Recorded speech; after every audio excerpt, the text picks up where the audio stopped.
ओम नमो भगवते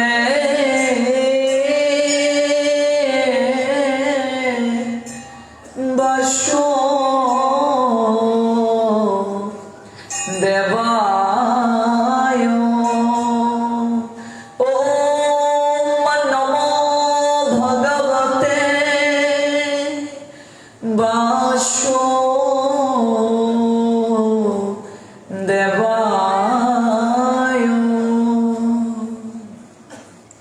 संसार दावानलो लीरलोकत्रनय कारुण्य घन घनतम प्रापित सकल्यान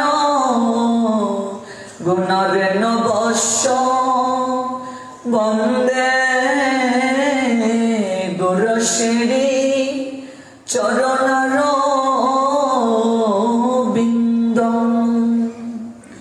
नमो मे विष्णुपदाय राधा प्रेषिताय भूतले श्रीमते भक्ति प्रपन्न जति स्वामी नमिने। नमो आचार्य पदाय दैन्यभूषण मुकुटमने गुरु करुणामृतये क्षमाधुर्य शिरोमणे। नमो मे श्रीमते भक्ति कुसुम श्रवणाय वै विष्णुपदाय देवाय कृपा वेदये नमो नमः। श्री गौरी करुणामूर्तिने कृपा पूर्ण कलेवरम श्री भक्ति कुसुमं वन्दे राधा कुंज निवासिनम। नमो मे विष्णुपदाय कृष्ण प्रेषिताय भूतले श्रीमते भक्ति सिद्धांत सरस्वती नमिने। महाप्रसादे जननी सर्व सौभाग्यवर्धिनी आदिवेदी हरनित्यं तुलसी तंगे नमस्ते कृष्णाय वासुदेवाय। रहे परमात्मने प्रणत क्लेशनाशाय श्री गोविंदाय नमो नमः। तप्त कांचन गौरांगी राधे वृंदावनेश्वरी वृषभानुसुते देवी प्रणमामि हरिप्रिये। श्री रूपी श्री सनातन भट्ट रघुनाथ श्रीजीवी गोपाल भट्ट दास रघुनाथ এই ছয় গোসাইরি করি চরণ বন্দন যাহা হতে বিঘ্ন নাশ অভিষ্ট পূরণ। হরির নাম হরির নামৈব কেবলম কলো নাস্তেব নাস্তেব গতিরন্যতা। হরি বল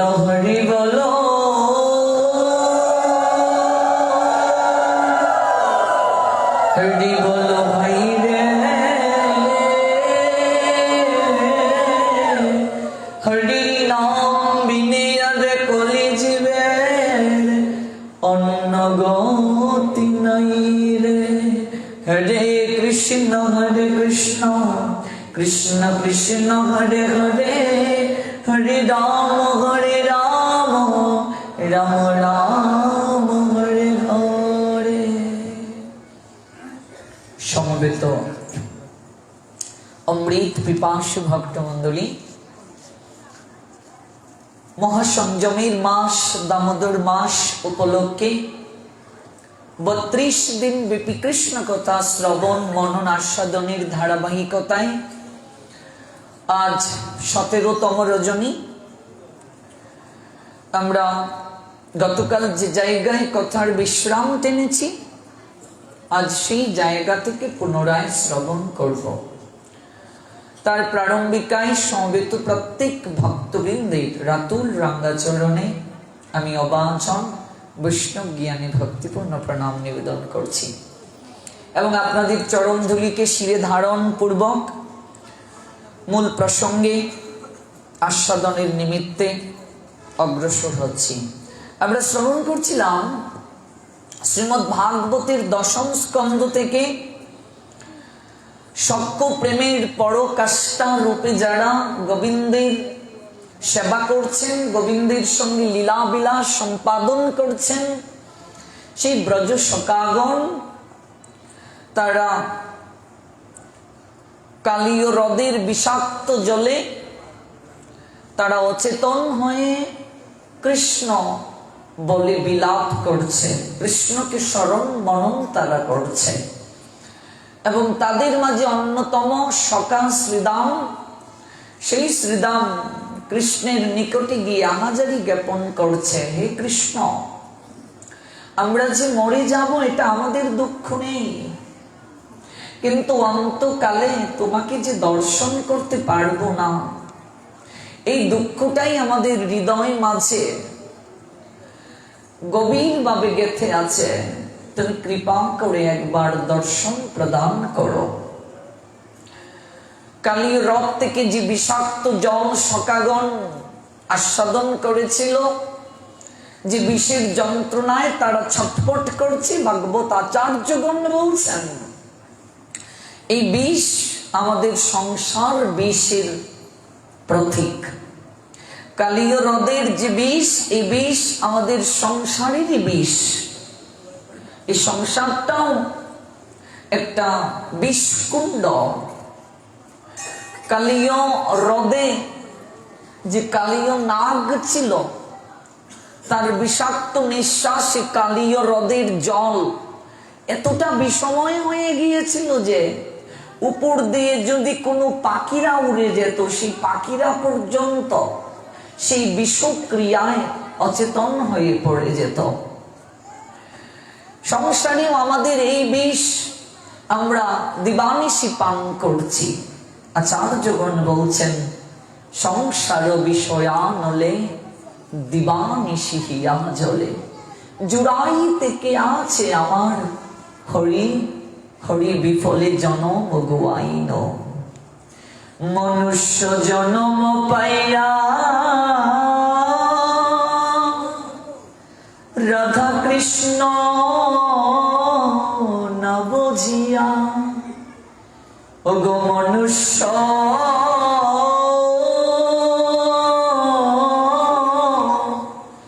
মনুষ্য জনম পাইয়া রাধা কৃষ্ণ না বুঝিয়া, জানিয়া শুনিয়া বিষ খাইন। এই মানুষ জন্ম লাভ করে রাধা কৃষ্ণ ভজন হলো না আমার, জানিয়া শুনিয়া বিষ খাইন। ওমা, সংসার বিষময় সবাই বলে। জিজ্ঞেস করে দেখুন, এই জগতে যারা সংসারে আছে, যে আপনি কি সংসারে সুখে আছেন? একটা মানুষও বলবে না যে আমি সুখে আছি। সবাই জানে সংসার দুঃখময়, তথাপি জেনে শুনে মানুষ দুঃখময় সংসার সমুদ্রে হাবুডুবু খায়, জেনে শুনে মানুষ সংসার সমুদ্রে সাঁতার কাটে। এই জন্য বলছেন জানিয়া শুনিয়া বিষ খাইনু। আমি জেনেছি এই সংসারটা দুঃখময়, এই সংসারে সুখ নাই, আমি জেনেছি, তথাপি জেনে শুনে বিষ খাচ্ছি আমি। তো জেনে শুনে যদি কেউ বিষ খায়, কেউ যদি চেয়ে চেয়ে ঘুমায়, ওকে কি ঘুম থেকে জাগানো যাবে বলো? কেউ যদি চেয়ে চেয়ে ঘুমায়, ঘুমের ভান করে, তাকে কি কখনো ডেকে তোলা যাবে? বৈষ্ণব কবি বললেন জানিয়া শুনিয়া বিষ খাইনু। ওই সংসারে যে বিষ রয়েছে এটা জানি, তথাপি জেনে শুনেই সেই বিষ খাচ্ছি। যে বিষ কোনো ক্রিয়া করতে পারবে না, যদি কৃষ্ণ নাম অমৃত আমরা পান করি, ওই বিষ আমাদের কিচ্ছু করতে পারবে না। এই জন্য শোকাগণ আর্তনাদ করছেন, হে কৃষ্ণ তুমি কোথায়? আমরা আজ এই বিষাক্ত জল পান করে আমাদের সর্বাঙ্গ জ্বালাতন করছে, আমাদের হৃদয়ে যন্ত্রণায় কাতরাচ্ছি আমরা। তুমি একটিবার এসে আমাদেরকে দর্শন প্রদান করো। হে কৃষ্ণ, আমরা যে মরে যাব এটা আমাদের দুঃখ নেই, কিন্তু একটা দুঃখ নিয়ে মৃত্যুবরণ করব। অন্তকালে একটিবার তোমাকে দর্শন করে যেতে পারলাম না। কি চমৎকার শিক্ষা দিচ্ছেন দেখুন ভাগবত আমাদেরকে। প্রত্যেকটা মানুষের একটাই ইচ্ছে হওয়া উচিত, প্রত্যেকটা সংসারী মানুষের হৃদয় মাঝে একটাই ইচ্ছে পোষিত হওয়া প্রয়োজন।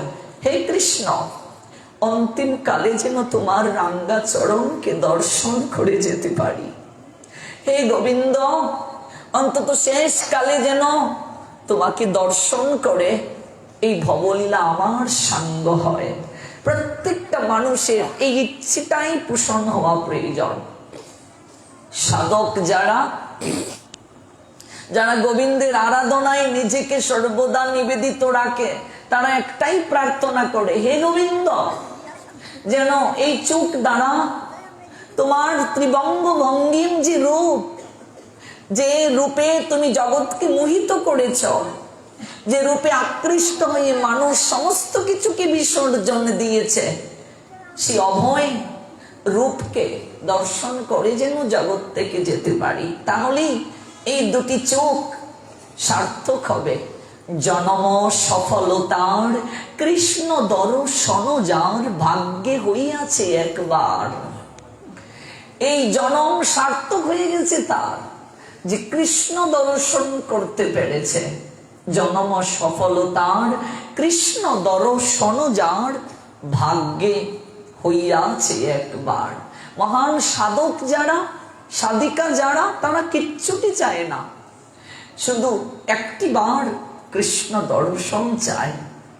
যার উপর বিশ্বাস করে জগৎ চলছে, একবার ভেবে দেখুন, যাকে চোখে দেখিনি, হ্যাঁ, যাকে কখনো চোখে দেখিনি, যার কথা শুনে হৃদয়ে গলে যায়, হ্যাঁ, সই সেহরি কেমনই বল। নাম শ্রবণে যার এত প্রেম আসে, নাম শুনে যার এত প্রেম আসে, হৃদয়ে এত প্রেম জাগে যার নাম শ্রবণে, নাম শুনে এত প্রেম জাগে, চোখে আসে এত জল। সখী সে হরি কেমনে বল। সখী রে, সেই হরি কেমন একটিবার বল, যার নাম শ্রবণে, যার কথা শ্রবণে হৃদয়ে গলে যায়, হৃদয়ে প্রেম জাগে, চোখে এত জল আসে। দেখুন, যাকে দেখিনি, যার কথা শ্রবণ করে হৃদয়ে প্রেম জেগে যায়, যার কথা শুনে অনিত্য সম্পর্ক আমাদের কাছে মূল্যহীন হয়ে যায়, যাকে প্রাপ্তির জন্য মানুষ সমস্ত কিছু বিসর্জনে দিয়ে দেয়, কি আছে তার নামের মাঝে। এই জন্যই বৈষ্ণব কবি বললেন, যার নামই এমন সেবা কেমন রে, যার নাম এমন সে কেমন।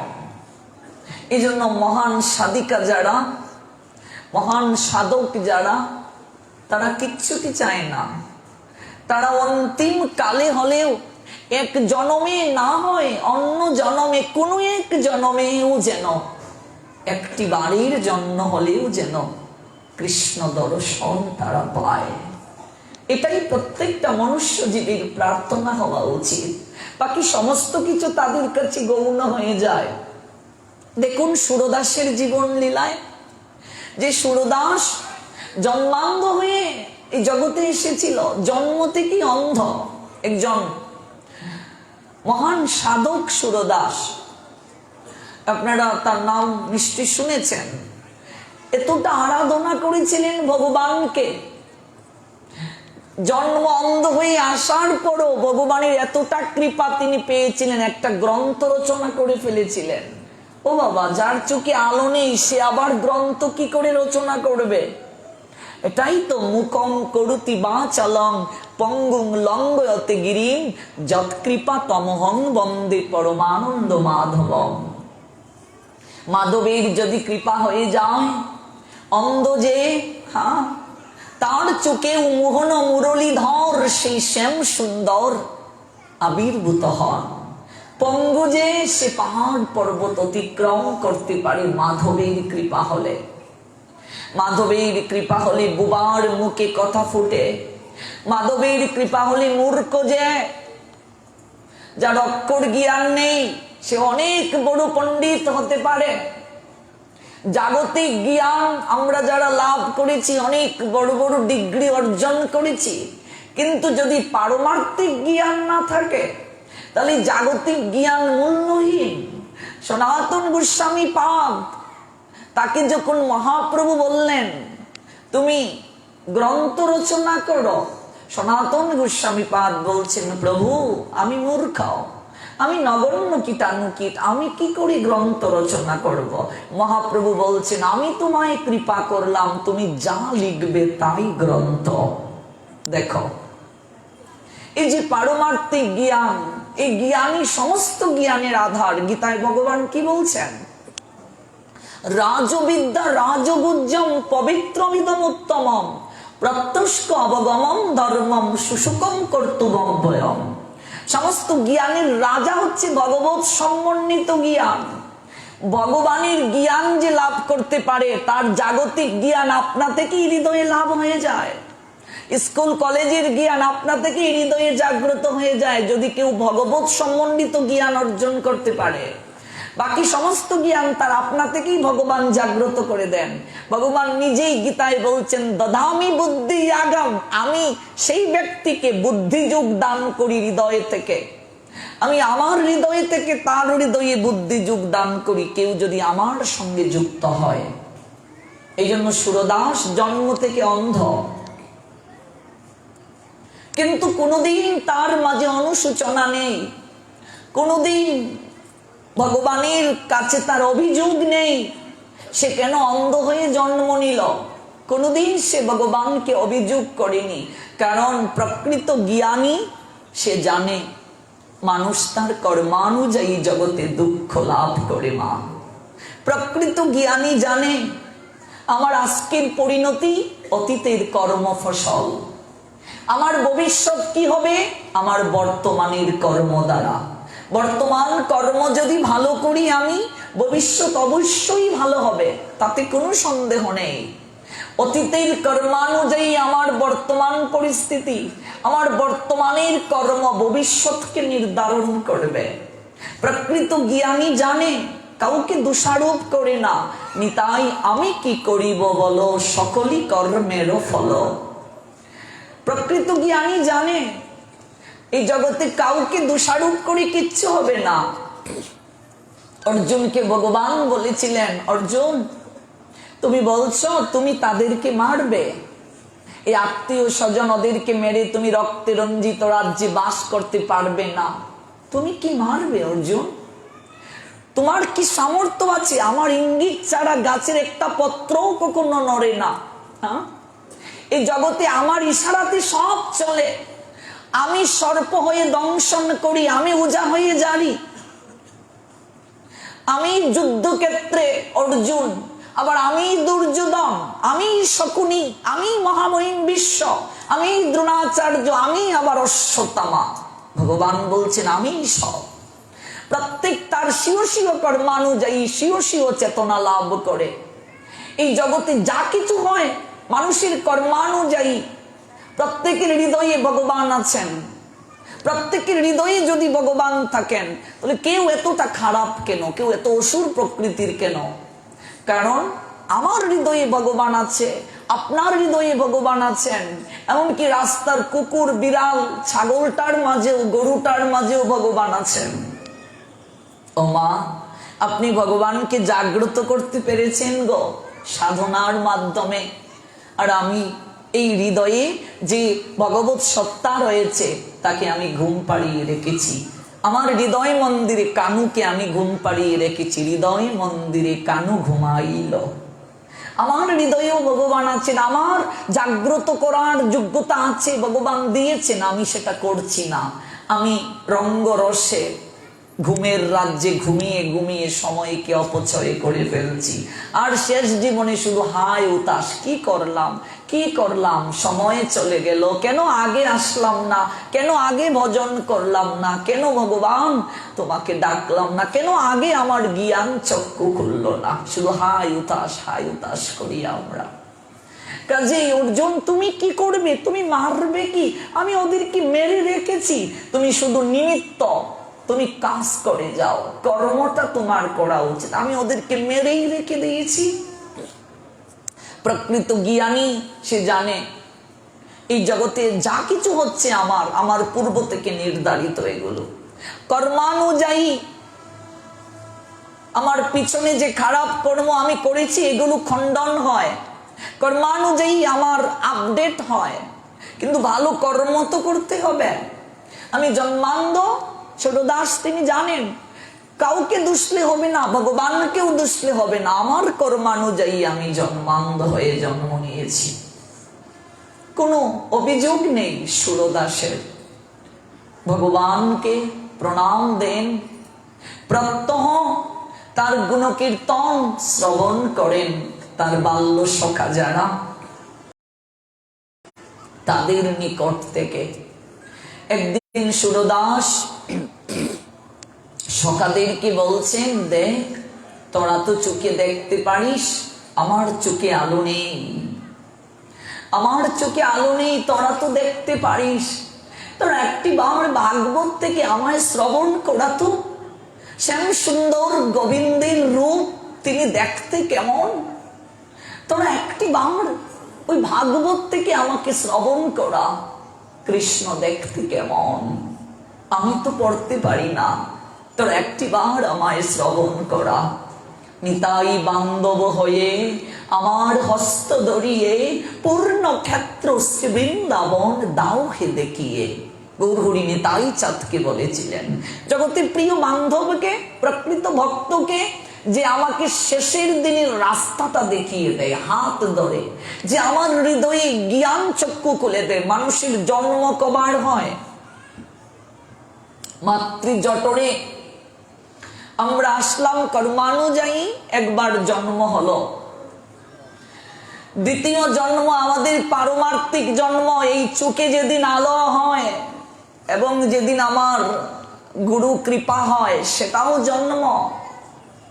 এটাই প্রকৃত বুধোদয়, শাস্ত্র বলছেন এটাই হচ্ছে বুধন। বুধন শব্দের অর্থ জাগরণ, এটাই প্রকৃত জন্ম। আর এই জন্ম যিনি ঘটিয়ে দেন তিনিও জন্মদাতা, পারমার্থিক জন্মদাতা, পারমার্থিক পথ প্রদর্শক।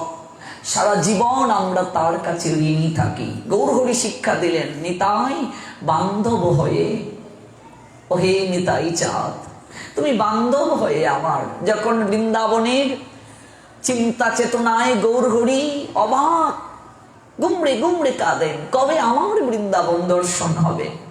ভক্ত ভাব অঙ্গীকার করে এসেছেন তো গৌরহরি, নিজে কাঁদেন গুমড়ে গুমড়ে বৃন্দাবনের আশায়, বৃন্দাবন দর্শনের আশায়। নিতাই চাঁদ তাকে নিয়ে আসলেন মায়ের আদেশে। সচিমা আদেশ করেছেন, আমার গুড়া যেন বৃন্দাবন না যায়। ওরে আমার নিমাই যদি বৃন্দাবনে যায় আর কোনোদিন মায়ের কাছে ফিরে আসবে না। ওরে বৃন্দাবনে যেন নিমাই না যেতে পারে। নিতাই তুমি তো আমায় মা বলে ডাকো, আমার নিমাইকে আমার নিকটে ফিরিয়ে নিয়ে আসো, নিমাই বৃন্দাবনে যেন না যায়। তাই নিত্যানন্দ প্রভু ভুল পথ দেখিয়ে নিয়ে এসেছিলেন গৌরহরিকে। গঙ্গাকে যমুনা বলে ভুল পথে শান্তিপুরে অদ্বৈত নিকেতনে নিয়ে এসেছিলেন। যখন জানলেন মহাপ্রভু যে আরে এ তো যমুনা নয় গঙ্গা, প্রথমবার গৌরহরির বৃন্দাবনে যাওয়া কিন্তু হয় নাই। চৈতন্য চরিতামৃত আর চৈতন্য ভাগবতটা পড়ে দেখবেন, নিত্যানন্দ প্রভু তাকে ফিরিয়ে নিয়ে এসেছিলেন। অদ্বৈত নিকেতনে এসে গৌরহরি আকুল করে কাঁদছেন, আমার এই কি হলো, আমার ব্রজ দর্শন হলো না। নিতাই বান্ধব হয়ে আমার হস্ত ধরিয়ে পূর্ণ ক্ষেত্র শ্রী বৃন্দাবন দাও হে দেখিয়ে। দাদা তুমি কি কাজ করলে, তুমি আমাকে বৃন্দাবনে তুমি আমাকে রহিত করলে, আমাকে ফিরিয়ে নিয়ে আসলে। ব্রজের আশাতে প্রাণ বাঁচে না, আমার ব্রজে যাওয়া হলো না। আকুল সুরে গৌর হরি গাইছেন, ও গো আমায় নিয়ে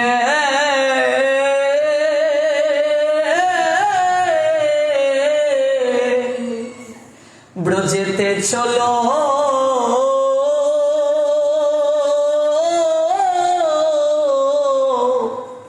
যাত্রা করে পথে মরলে, তাই সে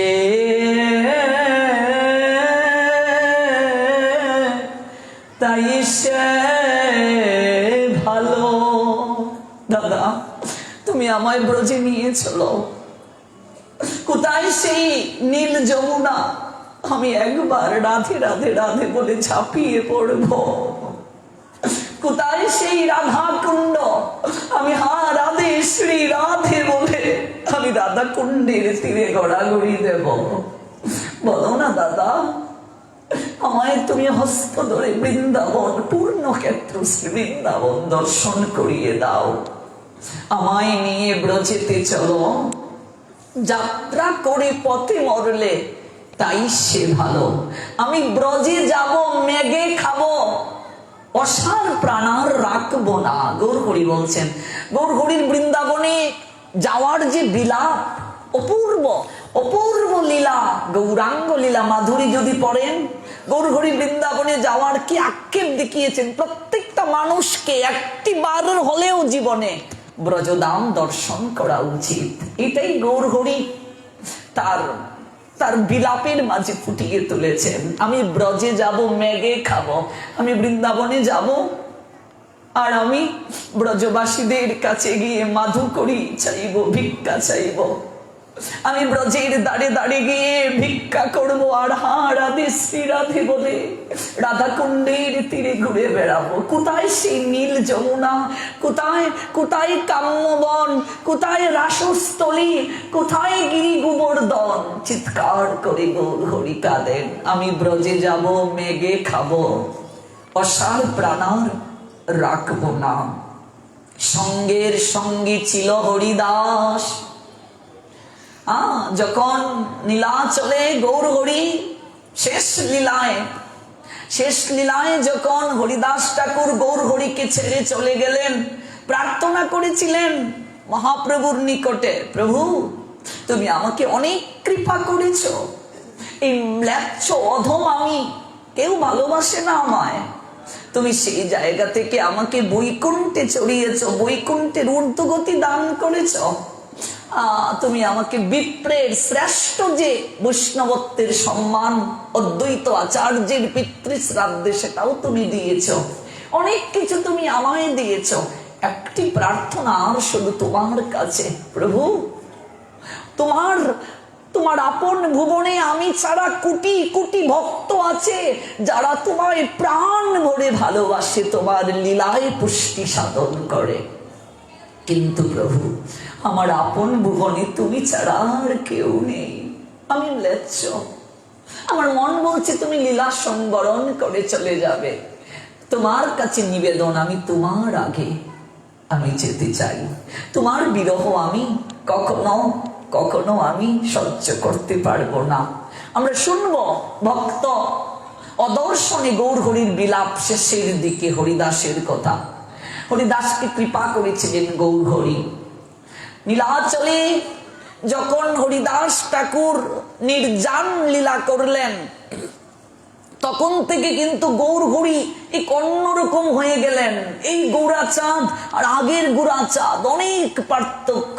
ভক্তরা অবাক হয়ে যায়, মহাপ্রভু এমন হয়ে গেলেন কেন হরিদাসের বিরহে। ওই নীলাচল থেকে বৃন্দাবনকে তিনি হৃদয়ে সর্বদা লালন করেন। কারণ কি, সচিমা বলেছিলেন পুত্র নিমাই, বাবা তুই তো আমায় ছেড়ে চলে গেলে, তোর দাদা বিশ্বরূপ যখন আমাকে রেখে চলে গেল, তখন আমি তোর চন্দ্রবদন পানে চেয়ে সমস্ত যন্ত্রণাকে ভুলেছিলাম। পুত্র তুইও আমায় ছেড়ে চলে গেলে সন্ন্যাসে, আমি অভাগিনী, আমি কার আশায় থাকবো, আমি কাকে অবলম্বন করে থাকবো? পুত্র তবে তোকে একটা আমি কথা বলি বাবা, তুই বৃন্দাবনে যাস না, তুই নীলাচলে থাকিস। নীলাচলে যদি তুই থাকিস আমি তোর খবর পাবো বাবা। মহাপ্রভু নীলাচলে লীলা বিলাস করলেন, বৃন্দাবনে গেলেন কিন্তু ফিরে আসলেন, বৃন্দাবনে থাকলেন না। গৌর হরি সবাইকে বললেন বৃন্দাবনে যাও, কিন্তু তিনি নীলাচলে রইলেন। অনেকগুলো কারণ আছে থাকার, তন্মধ্যে একটা কারণ মাতৃ আদেশও ছিল। সেই জায়গায় আজ গৌর হরি হৃদয়ে অনুরণন শোনাচ্ছেন। ওগো সঙ্গের সঙ্গী ছিল হরিদাস, সে আমায় পাশরে গেল, নড়িয়া নইরা।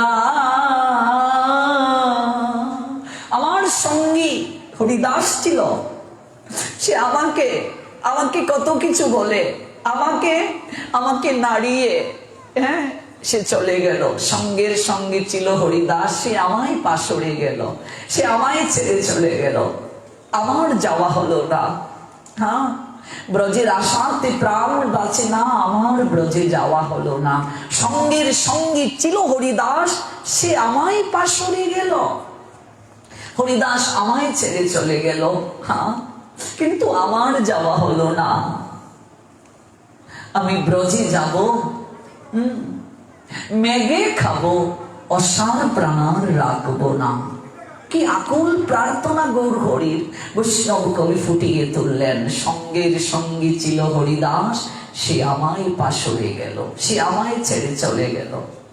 আমার সঙ্গের সঙ্গী গেল ভাই রে, আমার যাওয়া হলো না। হরিদাস চলে গেল আমায় ছেড়ে, কিন্তু আমার যাওয়া হলো না। এই যে বৃন্দাবনের প্রতি আকুতি গৌর সুন্দরের, এই যে বৃন্দাবনের প্রতি আর্তনাদ ফুটে উঠেছে ভক্ত আবেশে, স্বয়ং ভগবান, হ্যাঁ স্বয়ং ভগবান হয়ে আজ তিনি ভক্ত আবেশী আর্তনাদ দেখালেন জগৎ জীবকে।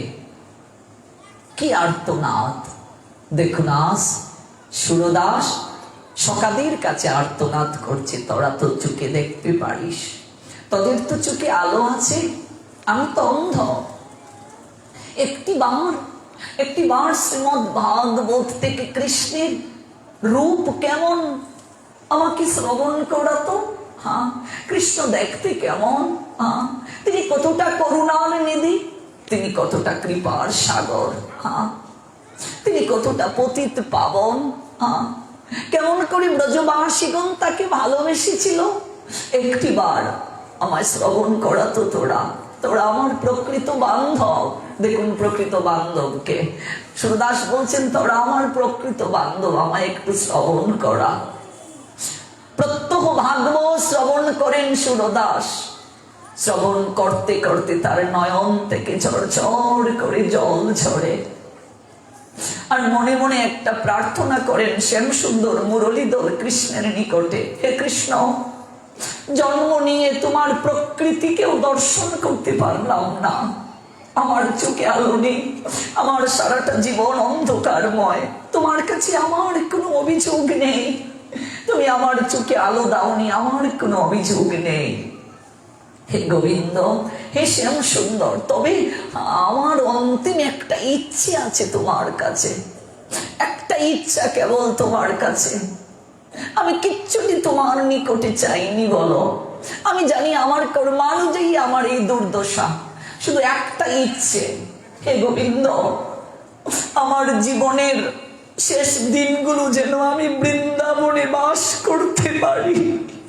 হে গোবিন্দ, আমার জীবন যেন অবসান হয় তোমার লীলাভূমি বৃন্দাবনীর ধুলিতে। আমি যেন রাধে রাধে বলে আমি যেন বৃন্দাবনে আমার দেহকে রাখতে পারি।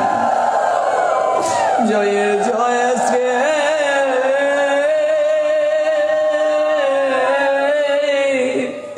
রাধে। হে গোবিন্দ, আমার যেন শেষ জীবনটা বৃন্দাবনে কাটে। প্রতিটা ভক্তই ইচ্ছে করে মা ব্রজধামে জীবনকে অতিবাহিত করতে, কারণ বৃন্দাবন রাধাকুণ্ডে যদি কেউ দেহ রাখে তাকে আর কখনো জন্ম নিতে হয় না। এত সহজ নয় টাকা আছে আমি রাধাকুণ্ডে জায়গা রেখে থেকে যাব, সম্ভব না। রাধারানীর যদি কৃপা না হয় সম্ভব নয়, কখনো সম্ভব না সেটা। নরোত্তম প্রার্থনা করেছিলেন, হরি বলবো আর মদন মোহন হেরিব গো, আমি এই রূপেতে ব্রজের পথে চলিব গো। যাব গো ব্রজেন্দ্রপুর, হব গোপী পায়ের নুপুর, আমি নুপুর হইয়া রুনু জুনু বাজিব গো। বিপিনে বিনোদ খেলা, সঙ্গেতে রাখালের মেলা, আমি তাদেরও চরণ ধুলা মাখিব গো। দেখো অন্তিম কালে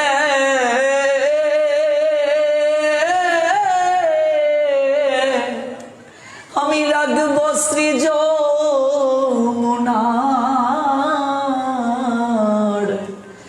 যমুনার জলে। হে মদন মোহন, নরোত্তম দাস যেদিন মদন মোহনকে দর্শন করেছিলেন বৃন্দাবনে, এই ভজনটা লিখেছিলেন তিনি। বৃন্দাবনে সনাতন গোস্বামী পাদের আরাধ্য বিগ্রহ মদন মোহন। মদন মোহন কিভাবে আবির্ভূত হয়েছিলেন একদিন আপনাদেরকে শ্রবণ করাবো। অপূর্ব বিগ্রহ, বৃন্দাবনে যখন যাবে এই বিগ্রহগুলো অবশ্যই দর্শন করবে। রূপ গোস্বামী পাদের আরাধ্য বিগ্রহ রাধা গোবিন্দ, সনাতন গোস্বামী পাদের আরাধ্য বিগ্রহ মদন মোহন, অবশ্যই দর্শন করবে। যে আর হচ্ছে বাকে বিহারী, ঝলক দর্শন। হরিদাস ঠাকুর ছিলেন আরেকজন, ছোট হরিদাস নয়। হরিদাস যিনি এই যে রাধা গোবিন্দের যে লীলা হয়েছিল রাসস্থলী ধাম, অর্থাৎ যে বৃক্ষগুলো সতত এখনো দাঁড়িয়ে আছে লীলার সাক্ষী হয়ে, যেখানে নিয়ত রাস হয়, সেখানে হরিদাস আছেন। যার আরাধ্য বিগ্রহ হচ্ছে রাধা বঙ্ক বিহারী। হরিদাসের প্রাণধন হ্যাঁ রাধা বঙ্ক বিহারী, রাধা বঙ্ক বিহারী রাধে। বাকে বিহারী এই জায়গায় হরিদাসকে দর্শন দিয়ে তারপর মন্দিরে যেতেন। সে অপূর্ব লীলা। এখানে সমাধিও আছে। প্রত্যেক দিন রাসস্থলী দামে গিয়ে দেখবেন সমস্ত সেখানে সেবায়েত যারা রাধা গোবিন্দকে কি করে, রাধা গোবিন্দকে সেবা দিয়ে দরজা লাগিয়ে চলে আসে নিধুবনে। রাত 8টার পরে নিধুবনে প্রবেশের কারো অধিকার নেই। একেবারে ভোর 4টায় আরতি হয়। যারা সেই আরতিতে অংশগ্রহণ করেন লক্ষ লোক হয়, অনেকের সৌভাগ্য হয় না আরতি ভেতরে প্রবেশ করার। গিয়ে দেখবেন যেভাবে সাজিয়ে দেয়া হয়েছে এলোমেলো, পানির বাটায় পান রাখা হয়েছে, সেখানে পানির চুবলা পাওয়া যায়। সাজিয়ে দেওয়া হয়েছে বালিশ, বালিশ অন্যরকম। নিয়ত রাস হয় নিধুবনে। সেই জায়গায় হরিদাস ছিলেন, যার আরাধ্য বিগ্রহ রাধা বঙ্ক বিহারী। সেই হরিদাসকে স্বয়ং দর্শন দিয়েছিলেন বাকে বিহারী এবং শ্রীমতী রাধারানী। সমাধি রয়েছে হরিদাসের। এই হরিদাস, হরিদাস ঠাকুর হরিদাস নয়। এই হরিদাস হচ্ছেন হরিদাস গোস্বামী রাধা বঙ্ক বিহারী, যার আরাধ্য বিগ্রহ ছিল। নিধুবনে তার সমাধি রয়েছে। কতটা সৌভাগ্য তার। ওই বঙ্ক বিহারী অবশ্যই দর্শন করবে বাকে বিহারী। ঝলক দর্শনে বৃন্দাবনে তার অল্প দর্শন দেয়া হয়, তারপর আবার পর্দা টানা হয়। একেবারে 2-3 সেকেন্ড, পলক পড়তে যতটা সময় লাগে।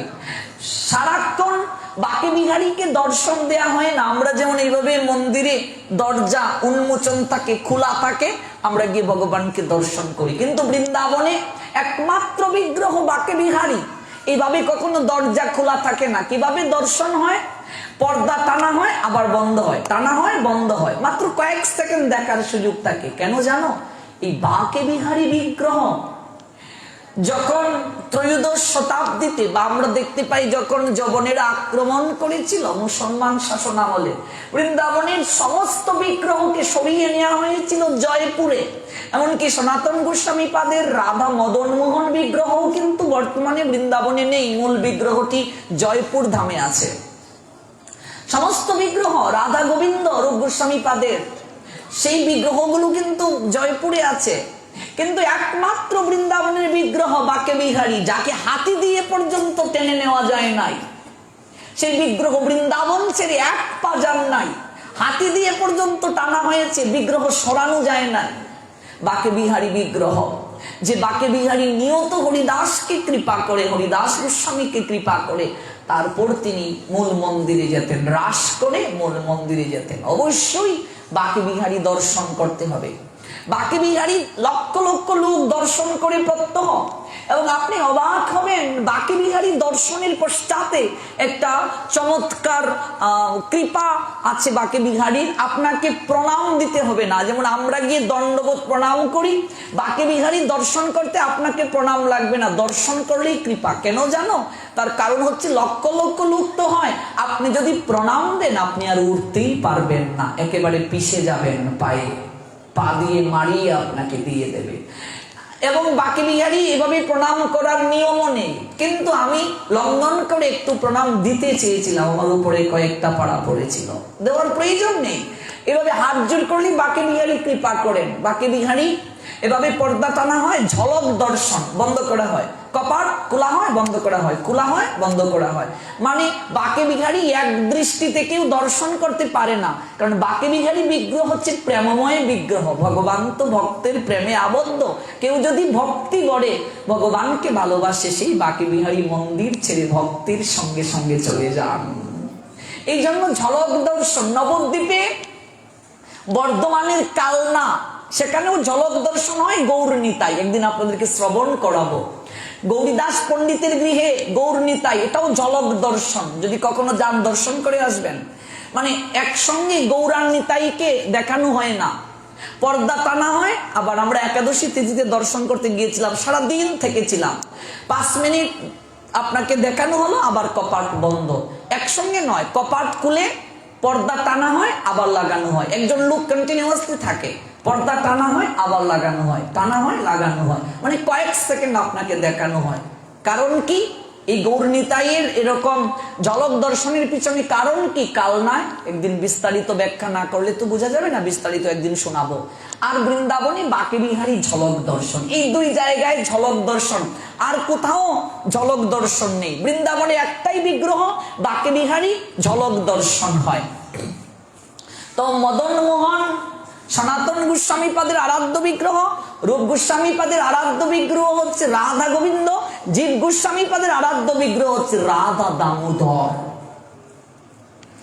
এবং আরো যে বিগ্রহগুলো রয়েছে, কারণ বৃন্দাবনে এই 84 ক্রুশ বৃন্দাবনে, বৃন্দাবনের মাঝে প্রায় 25,000 মন্দির রয়েছে। আরো তো অনেক মন্দির, ব্রজবাসীদের প্রত্যেকটা ঘরেই মন্দির, বিশেষ বিশেষ মন্দিরই 25,000-এর উপরে বৃন্দাবনে। এই 84 ক্রস ব্রজমন্ডলের মাঝে 25,000-এর উপরে মন্দির রয়েছে। কয়টা মন্দির দর্শন করব? আর 1 মাসে কি দর্শন হবে বাবা? বৃন্দাবনেই শুধু একটা পরিক্রমা হয়, 84 কোষ ব্রজমন্ডল 30 দিনের পরিক্রমা, কৃষ্ণের জন্মাষ্টমীর পর থেকে শুরু হয়। যদি কখনো যাওয়ার সুযোগ হয় সেখানে দর্শনে যাবেন। এই বৃন্দাবনে বাস যেন করতে পারি, প্রার্থনা করছেন সুরদাস। গোবিন্দ, আমার কোনো অভিযোগ তোমার নিকটে নেই, আমি অন্তিমে যেন আমার এই দেহটাকে ব্রজধামে আমি রাখতে পারি, আমি আর কিচ্ছুটি তোমার নিকট চাই না, যেন বৃন্দাবনে আমার জীবন অবসান হয়। নরোত্তম প্রার্থনা করেছিলেন মদন মোহন দর্শন করে, এ দেহ অন্তিম কালে রাঘব শ্রী যমুনার জলে, আমি জয় রাধা গোবিন্দ বলে ভাসিব গো, কহে নরোত্তম দাস না পুরিল অভিলাষ, আমি আর কবে ব্রজবাস করিব গো, আমি আর কবে ব্রজবাস করব। বৃন্দাবন প্রত্যেকের হৃদয়ের লালসা দর্শনের, সুরদাস ব্যতিক্রম নয়। ভাগবতীয় কথা শ্রবণ করে নয়ন জলে ভাসেন প্রত্যহ, আর প্রার্থনা করেন, হে গোবিন্দ, আমি অন্ধ, তাতে আমার বিন্দু মাত্র কষ্ট নেই, কিন্তু বৃন্দাবনে যেন আমার বাস হয় শেষ জীবনে। প্রভু, আমার চোখে তো আলো নেই, আমি তোমার সৃষ্টি কিছুই দেখলাম না জন্মের পর। শুনেছি হে গোবিন্দ, হৃদয়েও নাকি চোখ থাকে। আমার কি কোনোদিন সেই সুযোগ হবে হৃদয়ে চোখ দিয়ে তোমাকে দর্শন করার? এই চোখে তো আলো নেই, আমি যে তোমার কথা শ্রবণ করছি, হৃদয়ে চোখে কি কোনোদিন তোমাকে দর্শনের সুযোগ হবে? কি প্রার্থনা! এমন করে সুরদাস প্রত্যহ ভাগবত কথা শ্রবণ করেন। সময় চলে যায় স্রোতের নিয়ায়, নদীর স্রোত সময় কারো জন্য অপেক্ষা করে না মা, আপন গতিতে চলে। প্রিয়জনের চোখের জলের মূল্যও নেই সময়ের কাছে, সময় আপন গতিতে চলে, সময়কে থামানো কারো সাধ্য নেই। সুরদাস দেখতে দেখতে আজ তিনি শেষ বয়সে এসে উপনীত হলেন। সিদ্ধান্ত নিলেন আমি ব্রজভূমিতে চলে যাব, শেষ জীবনটা বৃন্দাবনে গিয়ে যদি কাটাতে পারি। যাবেন কিভাবে তিনি? তাই যারা তাকে নিয়ত ভাগবত শ্রবণ করাতো তাদেরই একজনকে বললেন, আমি আমি সারা জীবন তোমাদের কাছে ঋণী, তোমরা আমায় কৃষ্ণ কথা শ্রবণ করিয়েছ। মনে রাখবে, পৃথিবীতে যত দান রয়েছে, চৈতন্য চরিতামৃত বললেন সর্বশ্রেষ্ঠ দান ভগবানের কথা দান। ভগবানের কথা যারা দান করে, আমরা যারা গ্রহণ করি, সেই দাতার কাছে আমরা জনম জনম ঋণী হয়ে যাই। এই ঋণ কিচ্ছু দ্বারা শোধ করা সম্ভব নয়। চৈতন্য চরিতামৃত বললেন সর্বশ্রেষ্ঠ দাতা যারা ভগবানের কথা দান করে। এই যে আয়োজনকারী ভক্ত 32 দিন ব্যাপী কথার আয়োজন করেছেন, ওনারা আয়োজন না করলে তো এই কথা দান করা সম্ভব হতো না। আমরা সারা জীবন তাদের কাছে ঋণী, এই কমিটির কাছে আমরা তাদের আয়োজনের কাছে ঋণী। কারণ এই আত্মার যে পরিতৃপ্তির খাদ্য, আত্মার খাবার, এই খাবার গ্রহণ করতে পারছি এই কথার দ্বারা। ভাগবত শেষে দেখবেন পরীক্ষিত যে শ্রবণ করলেন 7 দিন 7 রাত, রথ আসলো তাকে নিতে। তার আগেও আমরা দেখতে পাই ভাগবত শেষে, ভাগবত যখন শেষ হলো, যারা গ্রহিতা গ্রহণ করেছিলেন তারা কি করলেন? কেউ বস্ত্র নিয়ে আসলেন, কেউ গাভী নিয়ে আসলেন, কেউ স্বর্ণ নিয়ে আসলেন। যে যার যে সামর্থ্য দান করলেন। কারণ আমরা গ্রহিতা যারা গ্রহণ করছি ভগবানের কথা, আমরা চিরঋণী হয়ে গেলাম, আমরা চিরঋণী। দেখুন চারিদিকে এই বর্তমান প্রেক্ষাপটে ভাগবতীয় কথা কীর্তন বন্ধ।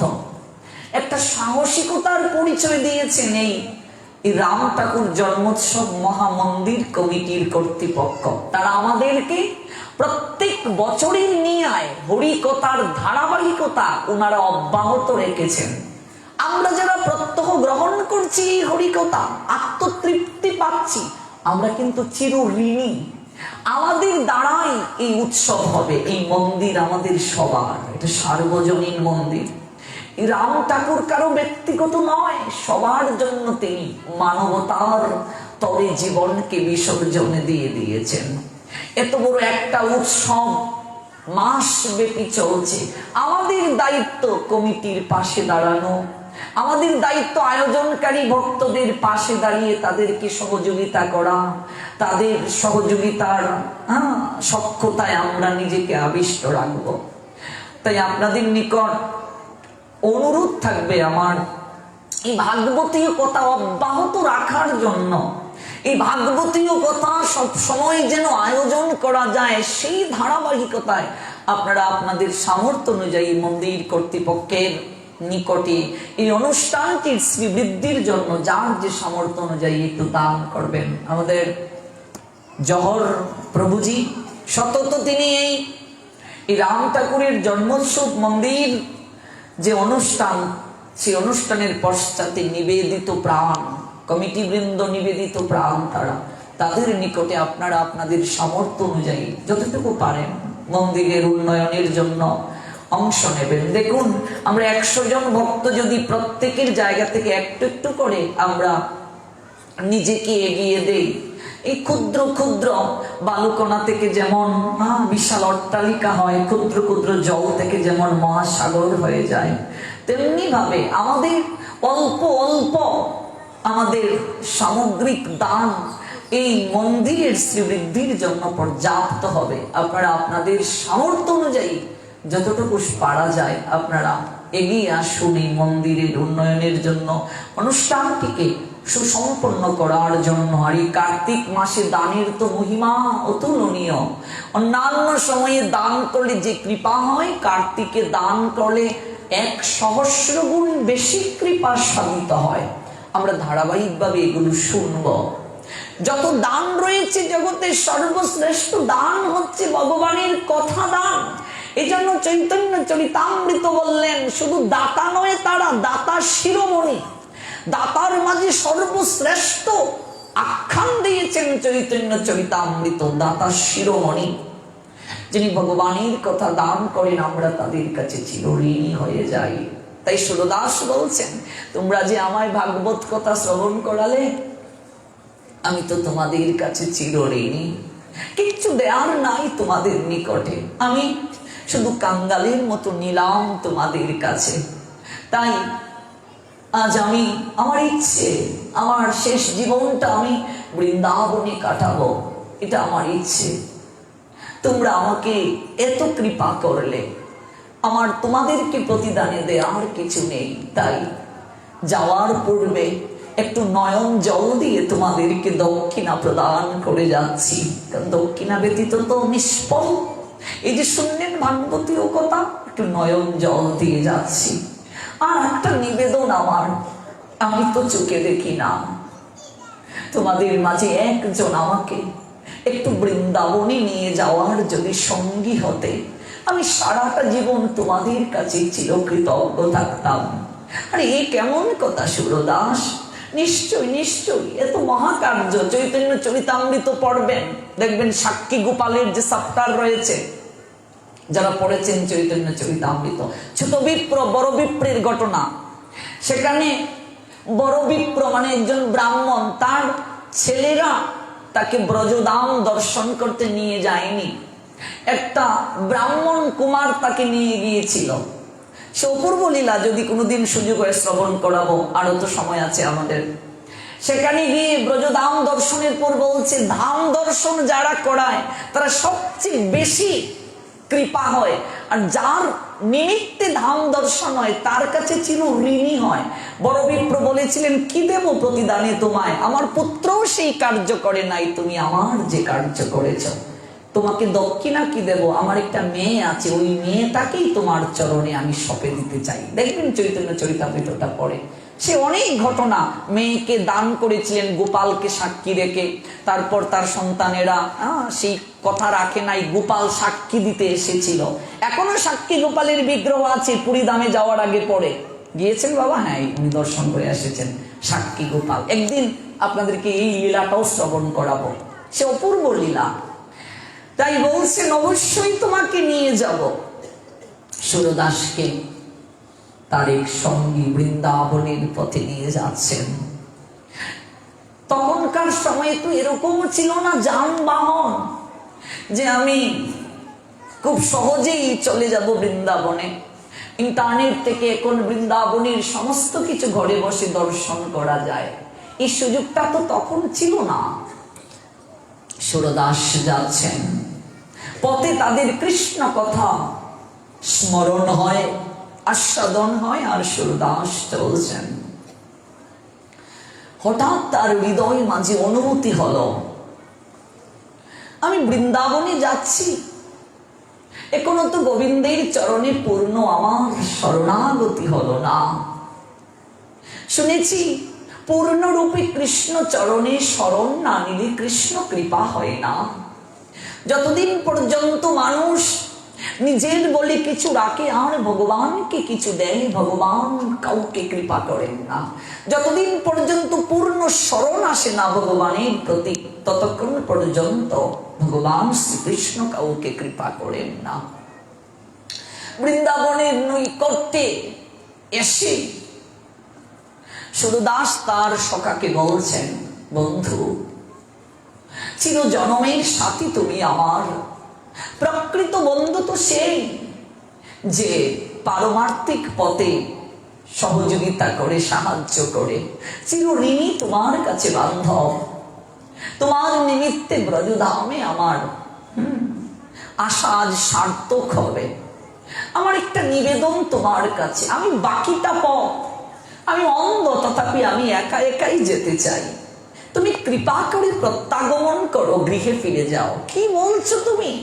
হ্যাঁ, এখনো তো বৃন্দাবনে যাওয়া হয় নাই, তুমি বাকিটা পথ একা যাবে? হ্যাঁ, কেন জানি মনে হচ্ছে আমার আজও বৃন্দাবনেশ্বরের প্রতি চিরস্মরণ হয় নাই, পূর্ণরূপে সমর্পিত আমি হতে পারি নাই। তুমি চলে যাও। পিলাপিলি করছেন সুরদাস। তাই হলো, তার সখা বিদায় দিয়ে তাকে চলে আসলো। আকুলিত বেকুলিত চিত্তে নয়নজলি ডাকছেন শ্যাম সুন্দর গোবিন্দ, কি গোবিন্দ। আমি নিরন্তর যে স্বপ্ন হৃদয়ে লালন করেছিলাম এতটা দিন, তা বাস্তবে রূপ দান করার জন্য আমি একাকী চলছি তোমার নৈকট্যে। হে কৃষ্ণ, তোমার কৃপা ব্যতীত এবং রাধারানীর কৃপা ব্যতীত কখনো বৃন্দাবন দর্শন সম্ভব নয়। আমি যাচ্ছি, তুমি কৃপা করে তুমি আমাকে তোমার করে নাও। চলছেন সুরদাস, রাধে রাধে রাধে বলে যাচ্ছেন। হ্যাঁ, গোবিন্দ গোবিন্দ বলে সতত তিনি আর্তনাদ করছেন, আর বদনে কৃষ্ণ নাম করছেন। হাতে একটা যষ্টি আছে। এইভাবেই চলছেন তিনি, কৃষ্ণ নাম করে করে আরো জোর ধারায় কাঁদছেন। অন্ধত সুরদাস মাটির একটা ঢেলার সঙ্গে হুচটকে একটা গর্তের মাঝে পড়ে গেলেন তিনি। তার জীবন অন্ধকারময়। পাশ দিয়ে লোকজন যাচ্ছে, কে গো, এখানে কে পড়ে আছো? বলছে, আমি সুরদাস। কিভাবে পড়লে? তোমাকে কি তুলবো? বলছে, তুমি কে? বলছে, ওই তো আমরা পথচারী, এদিকেই যাচ্ছি। বলছে, না, তোমাকে তুলতে হবে না, যিনি আমায় ফেলেছেন তিনি আমাকে তুলতে আসবেন। সমর্পণ দেখো, যিনি আমায় ফেলেছেন তিনি আমায় তুলতে আসবেন। কারণ এই বৃন্দাবনে কেউ অসহায় না, একদম সত্যি কথা। এই বৃন্দাবনে কেউ অসহায় না। আমি একটা ছোট্ট উদাহরণ বলি আমার ব্যক্তিক জীবনের অভিজ্ঞতায়। আমি যখন ব্রজধাম দর্শন করতে গিয়েছিলাম, আমি একটু গ্রন্থ পিপাসু, 40 কেজির মতো গ্রন্থ কিনেছি যখন আমার প্রথম বৃন্দাবনে যাওয়া। এবার নবদ্বীপ থেকেও প্রচুর গ্রন্থ কিনেছি। ওই জায়গা থেকে আমরা তো সব জায়গায় গিয়েছি, অনেক রাজ্যে গেছি, বিহার রাজ্যে গেলাম, গয়াতে গেলাম। এগুলো দর্শন করে যখন আমরা বৃন্দাবনে গিয়েছি, বৃন্দাবন থেকে পুরী ধামে যাব, প্রচুর গ্রন্থ রাধাকুণ্ড থেকে কিনেছি। আমি যে ট্রলি ব্যাগ নিয়েছি এটা একদম এতটা ভার, যার কারণে এটা যেটা দিয়ে আমি টেনে নিচ্ছি এটা খুলে গিয়েছে, আর নেওয়াও সম্ভব নয়।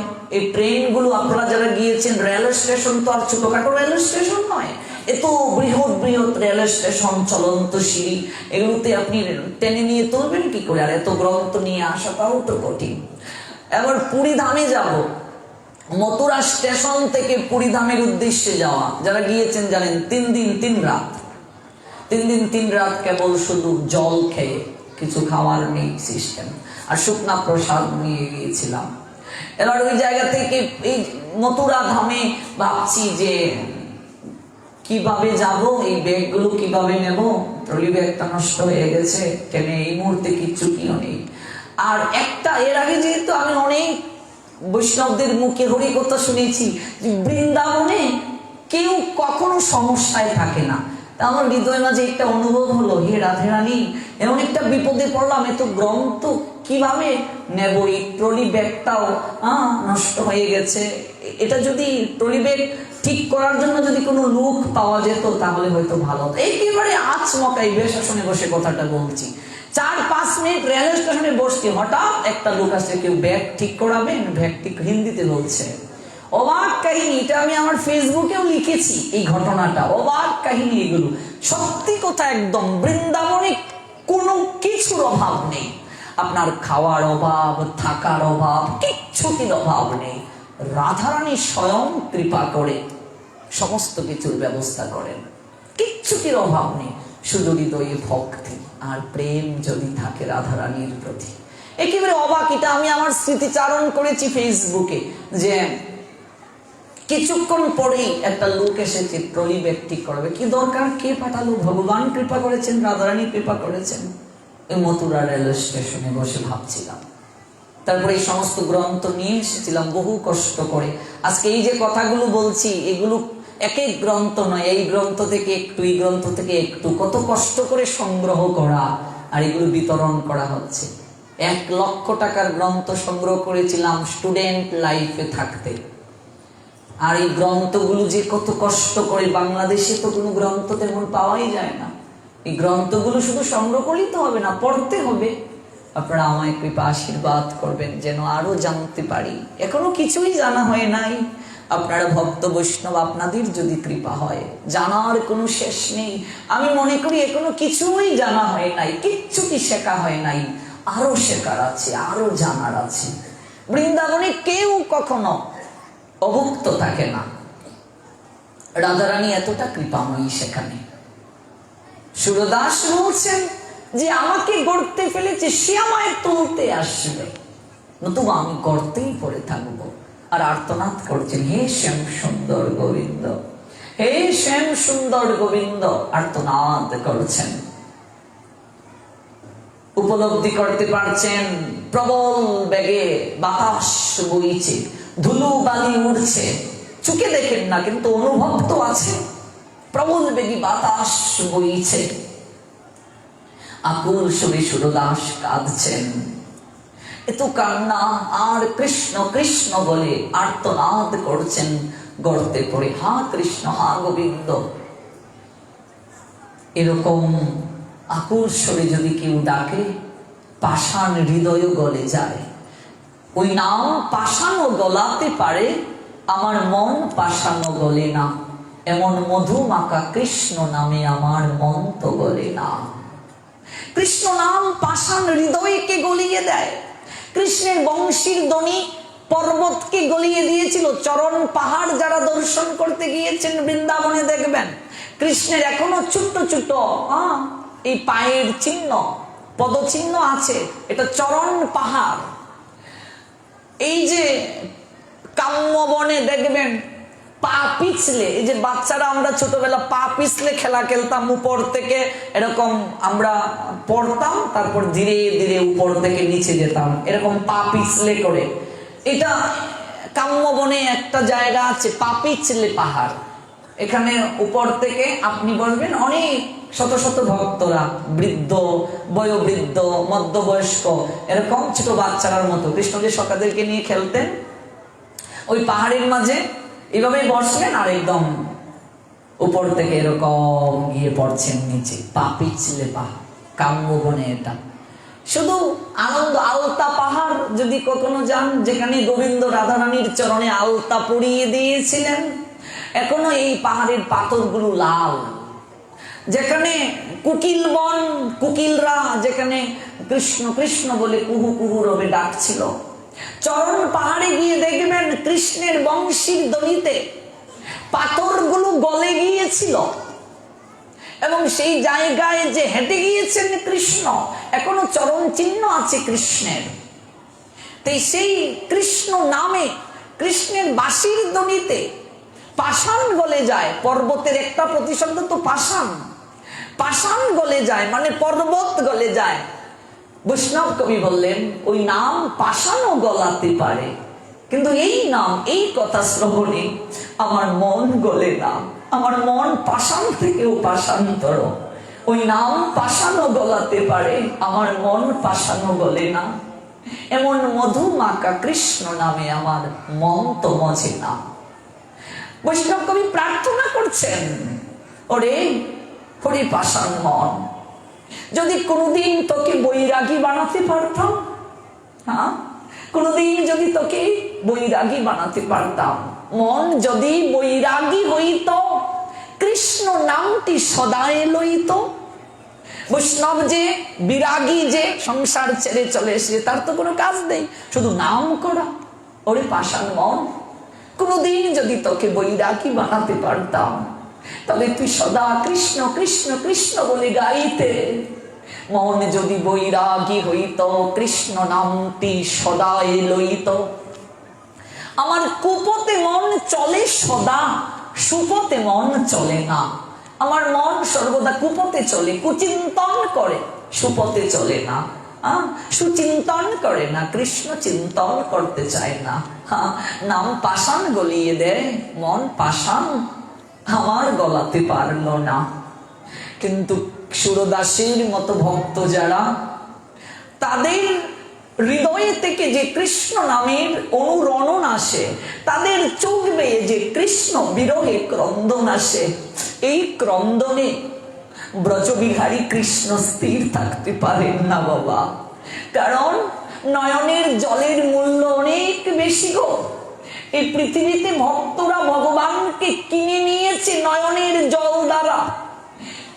ইতিহাস পড়ে দেখুন, ভাগবতম পড়ে দেখুন, গ্রন্থ পড়ে দেখুন, সমস্ত সাধক যারা, ভক্ত যারা, ওরা কৃষ্ণকে আপনার করে নিয়েছে কেবলমাত্র নয়নের জল দ্বারা। আমার কোনো সম্বল নেই প্রভু, কেবল নয়নের জল ছাড়া আর কিছু নেই। আমার কোনো সম্বল নেই, তুমি করিয়া সৃজন। প্রভু করতেছ পালন, তুমি বিনা বান্ধব কেহ নাই রে ত্রিভুবন। তোমার দন তোমায় দিতে মতি যেন রায় মনে। হ্যাঁ, আমার নাহি শক্তি, তোমায় করিতে ভক্তি। কৃপা করো তোমার পদে রয় যেন মতি। আমার কোনো শক্তি নেই, কৃপা করো প্রভু তোমার পদে যেন আমার মতি থাকে। হ্যাঁ, আমার সম্বল ছিল নয়নের জল, সেটাও শুকাইয়া গেল। অনেক তো বস্তুতে দুঃখে কাতর হয়ে সেই জল ঝরে, তব নামে সেই জল ঝরে না। বৈষ্ণব পদকবিগণ এই আর্তনাদ করেছেন, কিন্তু সুরদাস নয়ন জলে কৃষ্ণকে ডাকছেন, কোথায় সুন্দর, কোথায় তুমি? হ্যাঁ, কোথায় তুমি? একটি বার কৃপা করে আসো, একটি বার আমি তোমাকে কাছের করে পেতে চাই। ব্রজবিহারী কৃষ্ণ আর স্থির থাকতে পারলেন না। এই আকুল প্রার্থনার নয়নের জল তাকে বাধ্য করলো সুরদাসের কাছে আসতে। আসলেন নটবর বেশধারী, সেই ত্রিবঙ্গ ভঙ্গিম রূপ, বংশীধারী অপরূপ কৃষ্ণ। এত স্নিগ্ধ মধুর স্বরে এসে ডাকলেন, সুরদাস। কে? সুরদাস, আমায় চিনতে পারছো না? যাকে প্রাপ্তির জন্য সমস্ত কিছুকে ত্যাগ করে তুমি চলে আসলে, যার নৈকট্যে থাকার জন্য সারাটা জীবন কাঁদলে, আমি সে বৃন্দাবনেশ্বর কৃষ্ণ। আমি এসেছি তোমায় কৃপা করতে সুরদাস, আমি এসেছি তোমায় কৃপা করতে। তুমি না বলেছিলে তোমার জীবনে একটাই প্রার্থনা, যেন অন্তিমে হলেও আমি তোমাকে দর্শন দেই। জয় জয় সে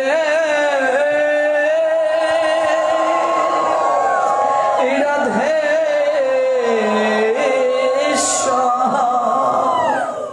আমি এসেছি সুরদাস। ও তুমি এসেছ, কিন্তু আমি যে অন্ধ, আমি তো চোখে দেখি না। আমি তোমায় কি করে দর্শন করব? আমি যে অন্ধ, আমি তো চোখে দেখি না, আমি কি করে তোমায় দর্শন করব? সুরদাস, ও সুরদাস, আমি যাদেরকে কৃপা করি তাদের আর কোনো দুঃখ থাকে না। সুরদাস, তুমি কি আমায় দর্শন করতে চাও? তুমি কি তোমার চোখে আলো চাও? গোবিন্দ, তুমি আমায় জন্মান্ধ করে পাঠিয়েছ, কোনদিন তোমার প্রতি আমার কোনো অভিযোগ ছিল না, আমি জন্ম নিয়ে কিচ্ছু দেখিনি। হে কৃষ্ণ, এবং বংশীধারী ব্রজবিহারী, তুমি একটি বার আমার চোখে একটু আলো দাও, যেন আমি প্রাণ ভরে এই অপরূপ সৌন্দর্য মণ্ডিত আমার কৃষ্ণচন্দ্রকে দর্শন করতে পারি। জয় জয়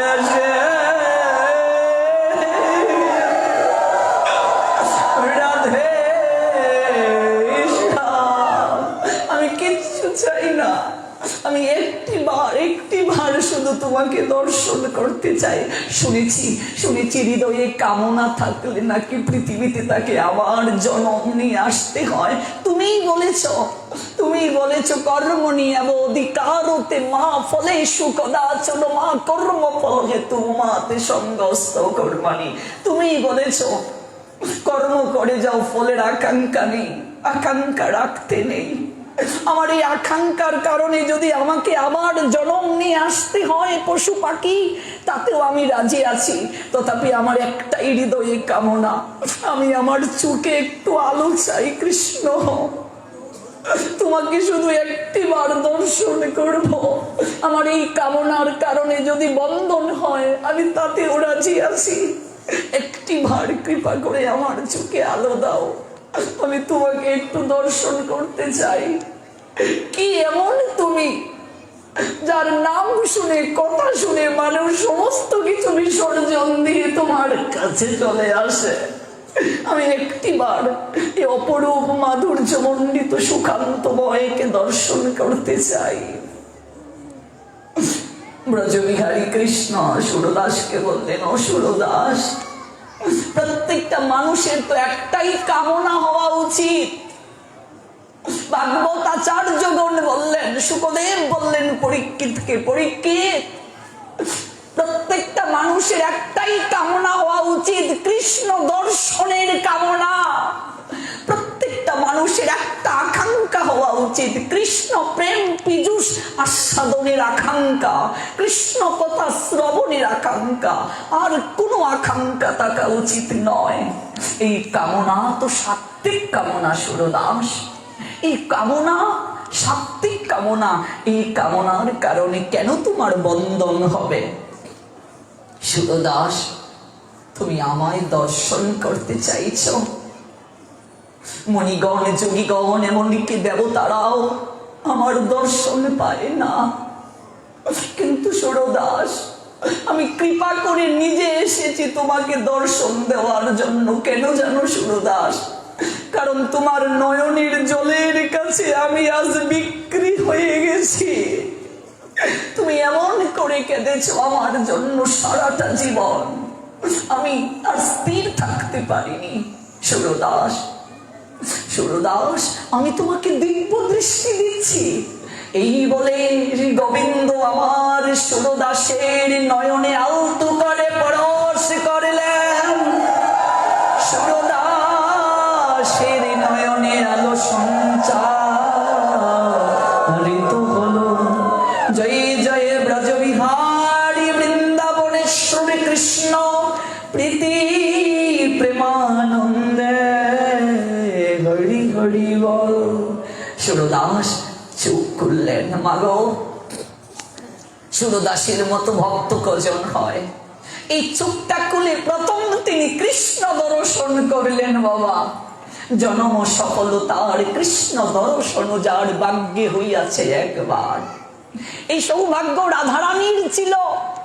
রাধারানী কথা দিয়েছিলেন, হে হে প্রাণনাথ, হ্যাঁ আমি আয়ানের গড়ে যাব বটে, কিন্তু আমি অন্ধ হয়ে যাব। আমি এই চোখ খুলে তোমাকে না দেখে আমি কাউকে দর্শন করতে চাই না। আপনারা সেই লীলা জানেন, কেন রাধারানী অন্ধ হয়ে এসেছিলেন। আর এই সুরদাস সেই সৌভাগ্য লাভ করল। চোখটা খুলে কৃষ্ণ দর্শন হলো তার, রসময় শ্রী গোবিন্দ দর্শন হলো। হা হা, হে কৃষ্ণ, তুমি তুমি কৃপা করে আমায় দর্শন দিলে।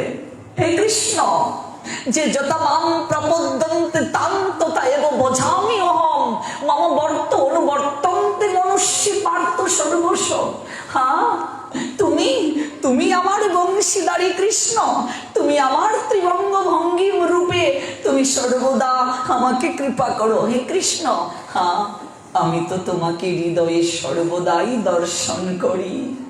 যখন আমি ভাগবত শ্রবণ করেছি, আমি তো সতত এরকম একটা রূপরেখা আমার হৃদয়ে স্থাপন করে নিয়েছিলাম, আমার কৃষ্ণ এমন হবে, আমার ব্রজবিহারী এমন হবে। আমি আর কিচ্ছুটি চাই না, আমার ইচ্ছে তুমি পূরণ করেছ। বর চাও সুরদাস, বলো তুমি কি চাও?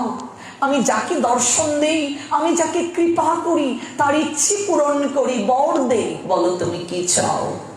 সুরদাস বলছে, প্রভু আমি তোমাকে পেয়েছি, আর আমার কি চাওয়ার থাকতে পারে? আমি তোমার কৃপা পেয়েছি, আমার আর কি চাওয়ার থাকতে পারে? না সুরদাস, বলো তুমি কি বর আমার নিকট থেকে প্রত্যাশা করো? সুরদাস করজোড়ে বলছেন, হে গোবিন্দ, যদি আমাকে কৃপা করতেই হয়, যদি আমাকে বর দিতেই হয়, আমার এই দুটি চোখ তুমি আবার অন্ধ করে দাও।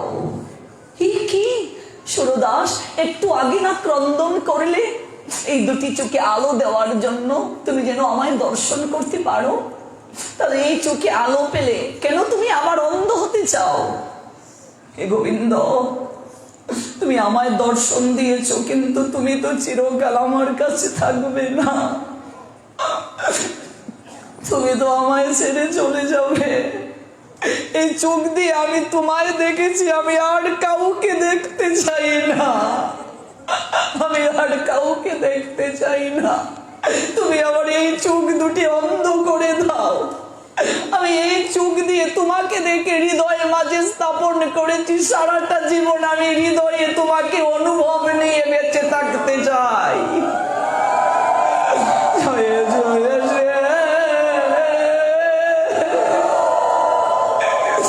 রাধে শ্যাম, তুমি আমার চোখ দুটি অন্ধ করে দাও, তুমি আমার চোখ দুটি অন্ধ করে দাও গোবিন্দ। আমি এই চোখে তোমায় দর্শন করেছি, আমি অনিত্য কোনো বস্তু আর দর্শন করতে চাই না। সুরদাস, তোমার মতো ভক্ত পৃথিবীতে বিরল। সুরদাস, আমি সতত তোমার সঙ্গে থাকবো, আমি তোমাকে ছেড়ে কখনো যাব না। সেই সে আমার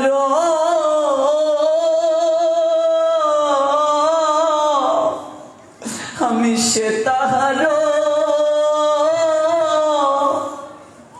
আমার জন্য যারা কি ঝরে, যে জন পলকে না হেরে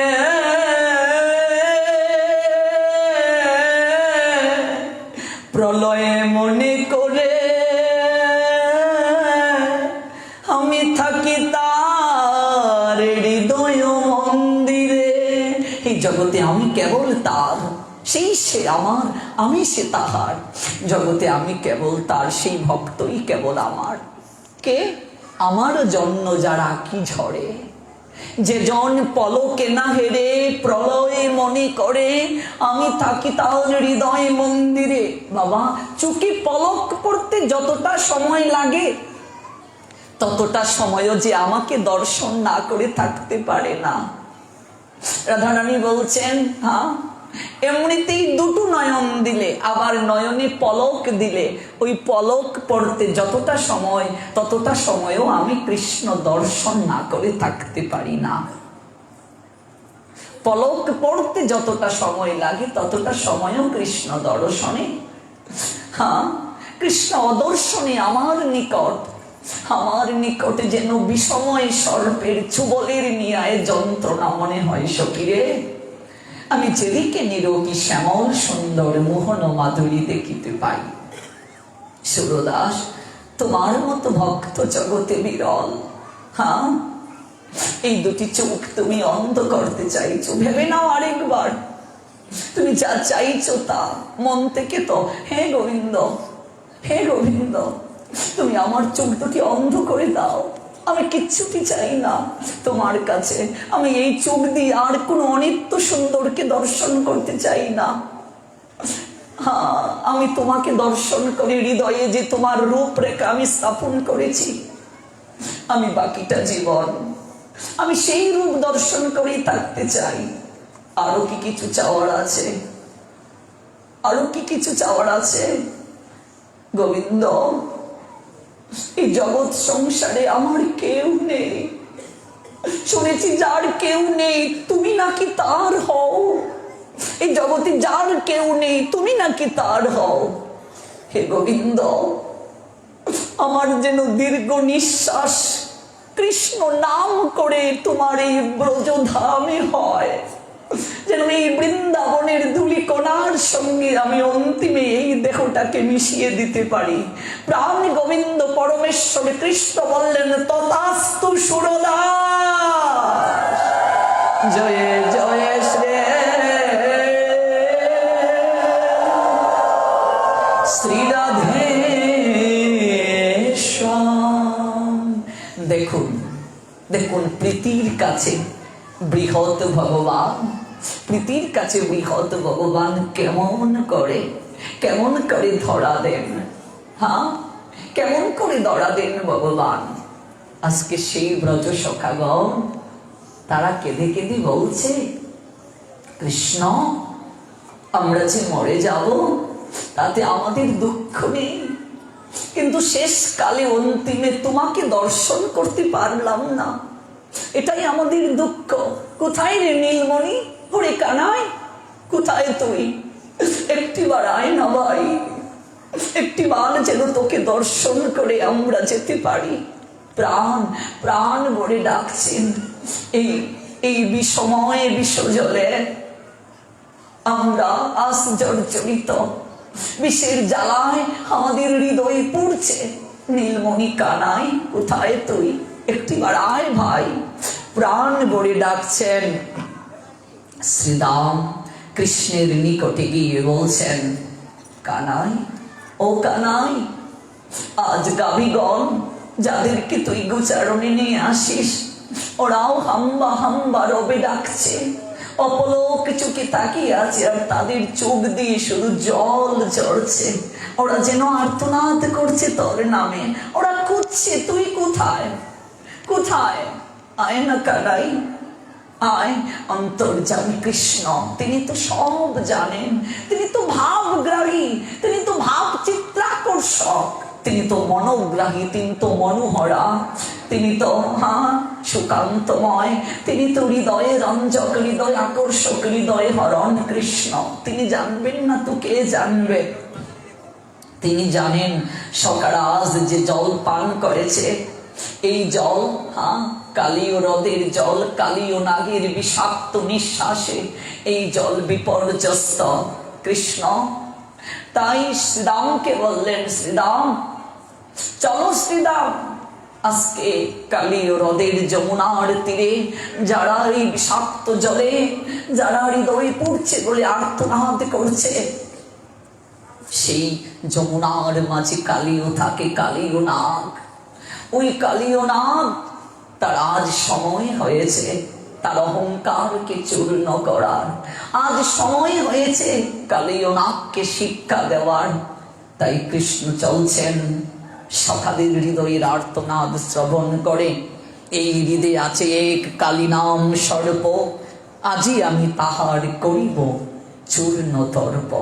কেমন করে ভগবান কালীর অহংকারকে চূর্ণ করেছিলেন, সেই লীলা শ্রবণ করতে গেলে আমাদের আরেকটা দিন অপেক্ষা করতে হবে। আগামীকাল ঠিক একই সময়ে আমরা এই অপ্রাকৃত লীলা শ্রবণ করব। চলুন আমরা একটু কৃষ্ণ নাম আস্বাদন করে আজকের মতো ভাগবতীয় কথার এখানেই বিশ্রাম টানছি। আপনারা সবাই অপ্রাকৃত কৃষ্ণ নাম শ্রবণে মননে নিজেকে নিবেদিত রাখুন। সবার মঙ্গল হোক, সবাই আমার জন্য কৃপা আশীর্বাদ করবেন। হরে কৃষ্ণ হরে কৃষ্ণ কৃষ্ণ কৃষ্ণ হরে হরে হরে রাম হরে রাম রাম রাম হরে হরে হরে কৃষ্ণ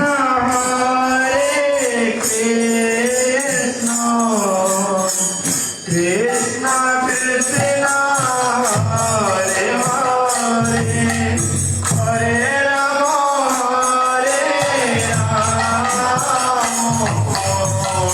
রাম রাম হরে হরে হরে কৃষ্ণ হরে কৃষ্ণ কৃষ্ণ কৃষ্ণ হরে হরে হরে রাম হরে Ram Ram Ram Hare Hare Hare Krishna Krishna Krishna Krishna Hare Hare Hare Ram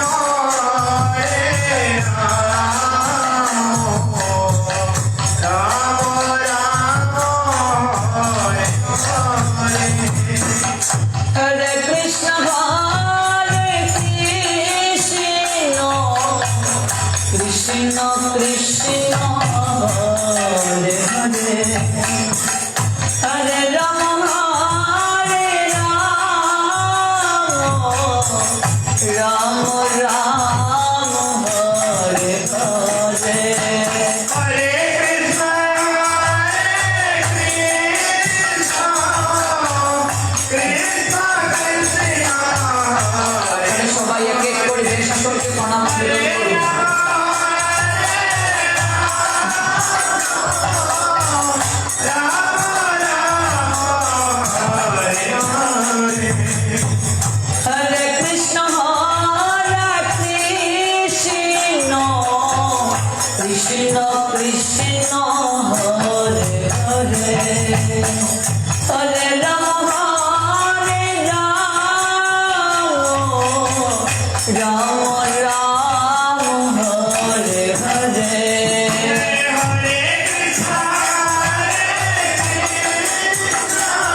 Hare Krishna, Krishna Krishna, Hare Hare, Hare Rama, Rama Rama, Hare Hare.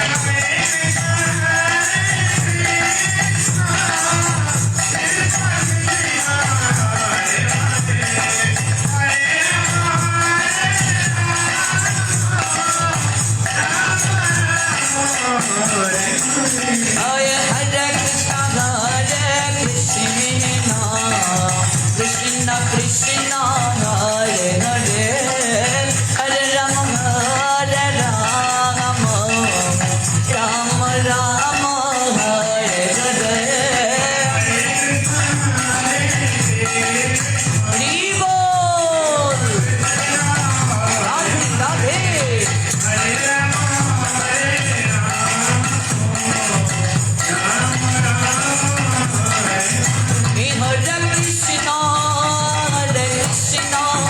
Krishna Krishna, Hare Hare, Hare Rama, Rama Rama, Hare Hare. Radhe Radhe. Gauranga.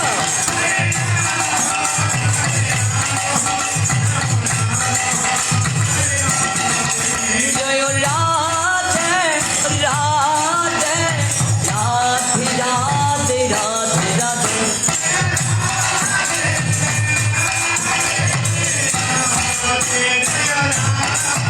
Jai Radhe, Radhe, Radhe, Jai Radhe.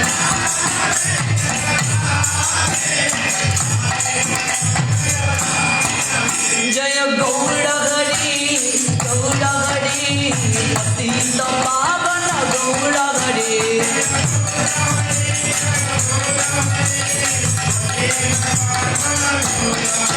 Nitya Gaura